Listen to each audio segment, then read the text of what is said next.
reality for the majority of seafarers and their families. So few are involved, many fear, many have worries. What's the best humanitarian way to deal with maritime piracy? That's in short the question we were dealing with from the very beginning. We are still dealing with.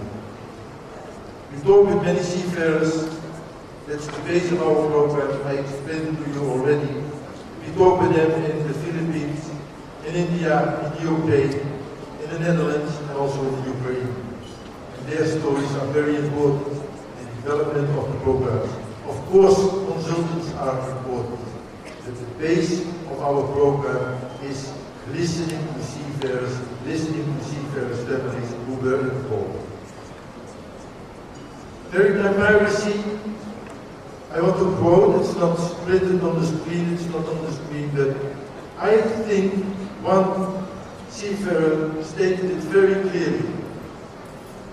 Piracy, my wife and I don't talk about it, but we bury it. That's exactly the general feeling we are dealing with. That's the general feeling, maybe also of you here in this hall.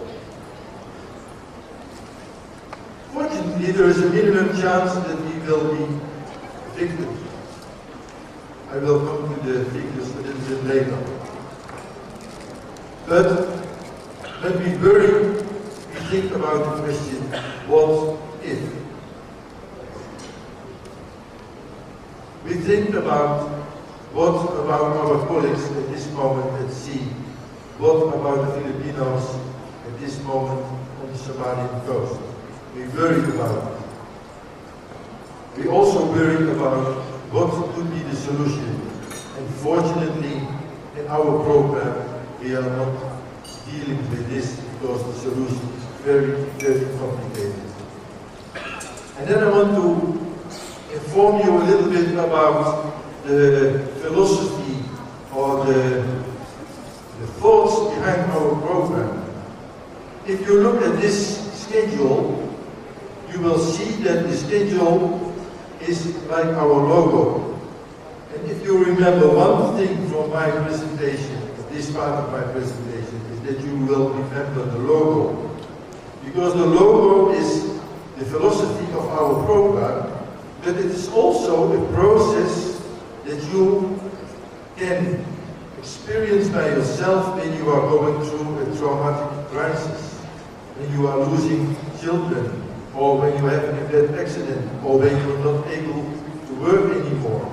Any crisis, any trauma can be overcome, and then this is the general procedure, the general schedule of any trauma.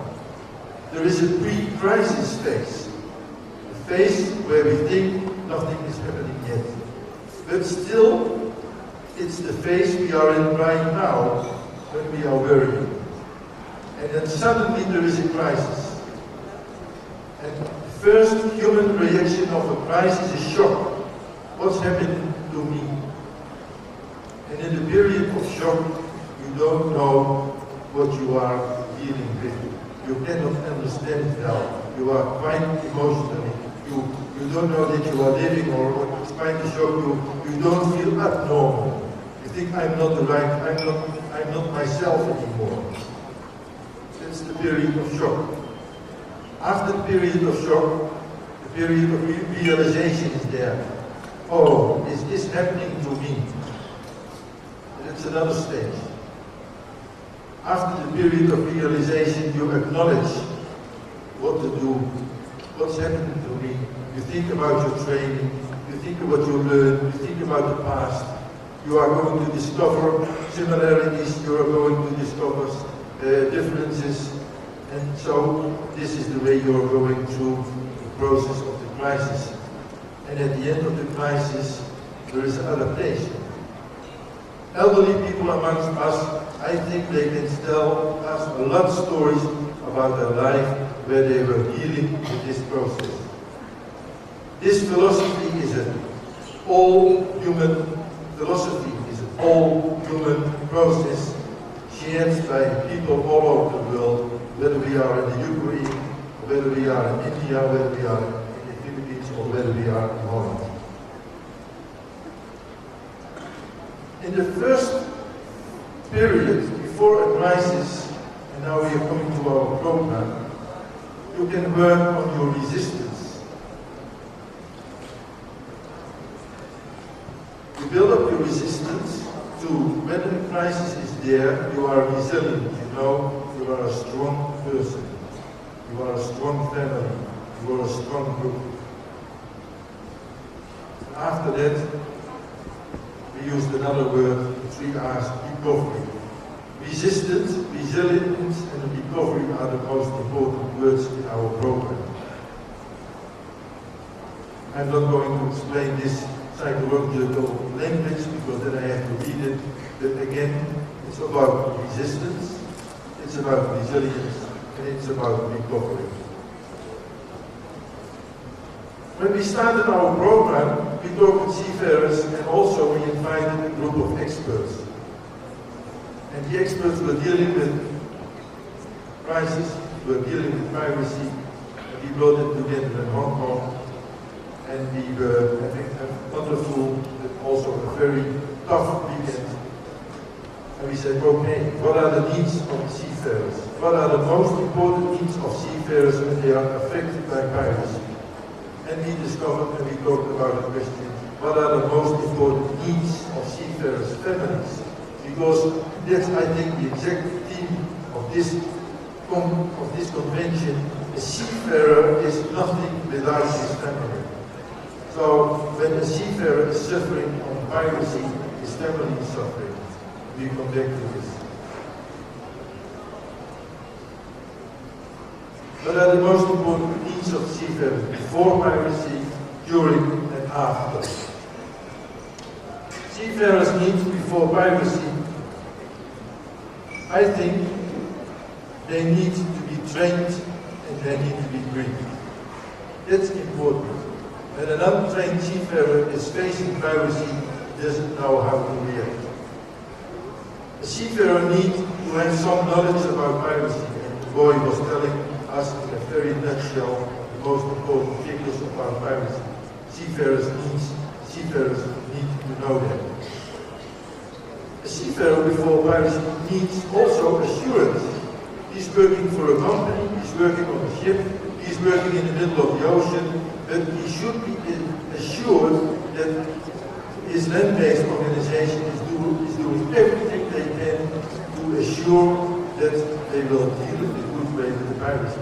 That's all the seafarers need before piracy.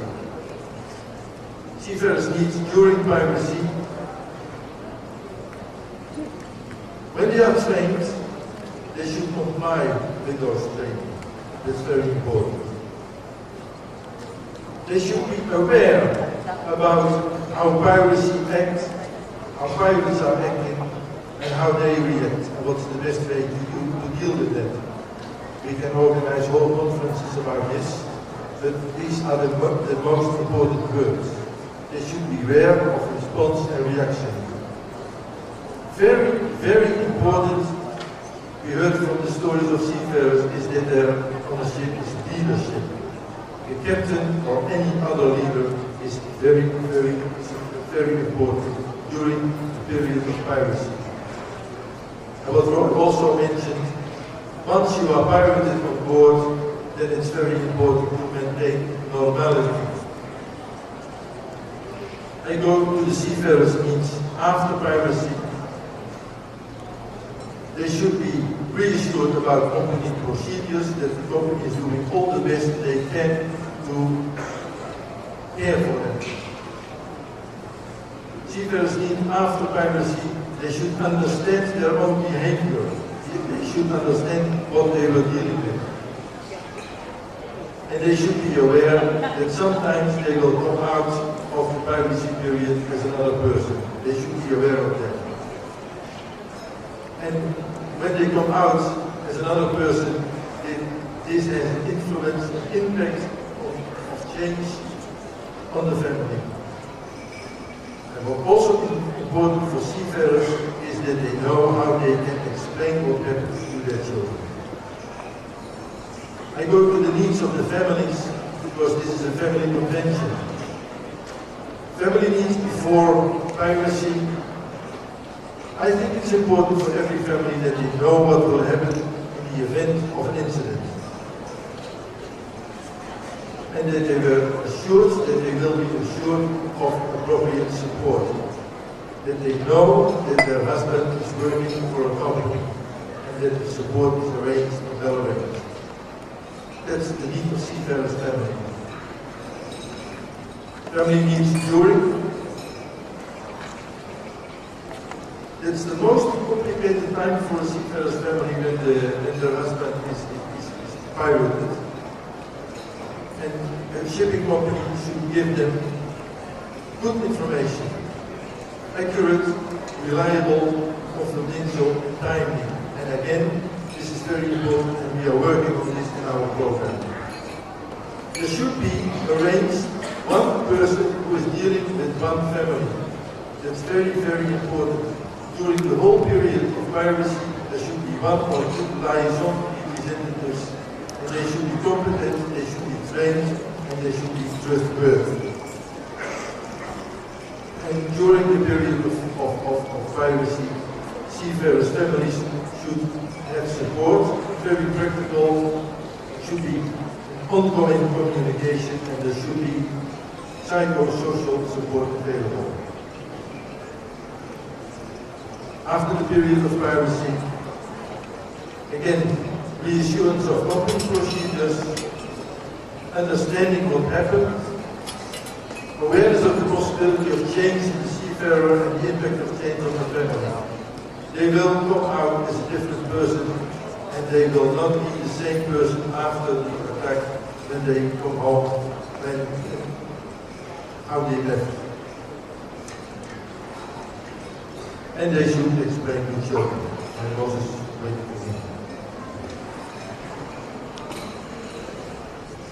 Okay, so that's very quickly an outline. We could go on for the rest of the day, but we know that you may have any questions. Has anybody got any questions they'd like to ask? Talk about seafarers. In this building, among all of us, there is one captain, his name is Ramek Johari, as the victim of Somalian pirates for 46 days. If any possibility, could you please give him a few minutes to tell about, to explain us about his experience with the Somalian pirates? Thank you. Does he want to? If he wants to, go. Is the Ramek? Is Ramek there?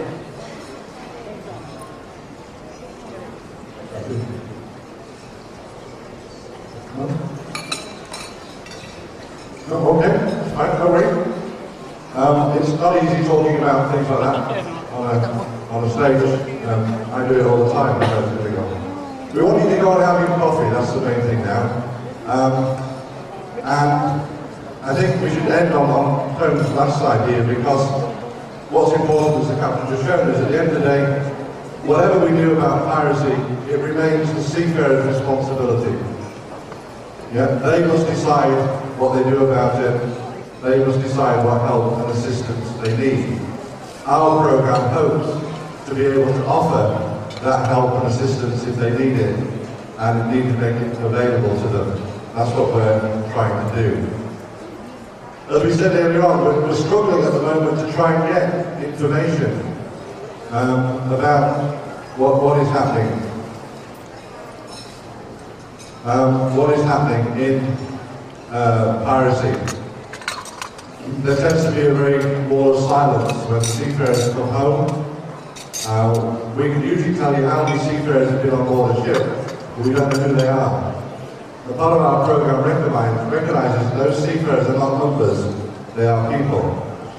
And also, as Tone said, that the reality of piracy is actually affecting a very few people. The fear affects